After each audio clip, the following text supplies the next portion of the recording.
So, SVS calls the Prime Elevations the world's most versatile speakers because they can be used in a bunch of configurations. So, that's exactly what I did.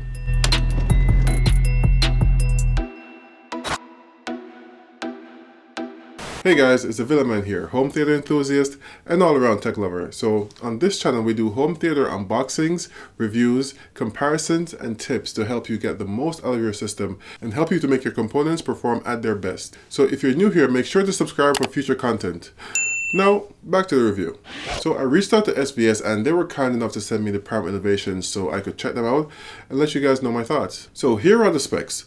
The Prime Elevations are two-way 8-ohm speakers with a 1-inch aluminum dome tweeter and a 4.5-inch polypropylene mid-range driver. It has a frequency response of 55 Hz to 25 kHz plus or minus 3 dB. The recommended power for them is 20 to 150 watts RMS. They're pretty small speakers, coming in at 9.3 inches high, 5.4 inches wide, and 7.9 inches deep. It's tapered, so that's at its deepest point. Now the speakers come in 3 finishes, the black ash like I have here, or a white or black piano gloss, for that extra high class shine. Good luck keeping those clean though. So SVS calls these the world's most versatile speakers because of the multitude of ways you can use them. You can use them as your floor standing speakers, as your left, center, and right speakers, or as most people would use them, as your Dolby Atmos high channels. And I can say I use them in every single one of these configurations. Now recently I reviewed the new line of Klipsch reference Premier speakers, and during that time I was using the SVS as my Dolby Atmos high channels. Normally I'd have my in-ceiling Martin Logan speakers handling the Dolby Atmos channels, but for the past few months I swapped them out with the Prime Elevation.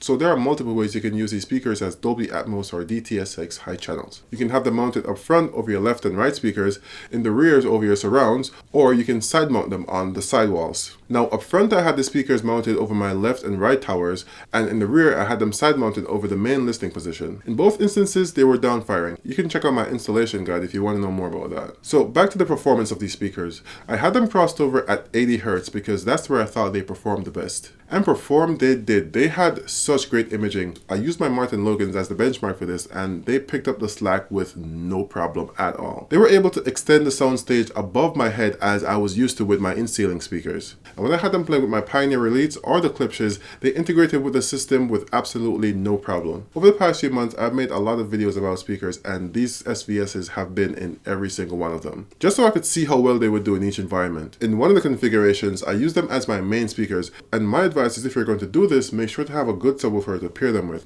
because even though they are great performers, they lack that low-end kick of speakers with larger drivers. But that said, I don't think these speakers would be the best choice for your front stage, unless you're severely constricted on space. There are much better alternatives like the regular SVS Primes. Where I see these speakers actually being used for the front stages for people who actually can't have floor standing speakers, so they have to have their speakers mounted on the walls. And these speakers, since they aim downwards, are a great choice.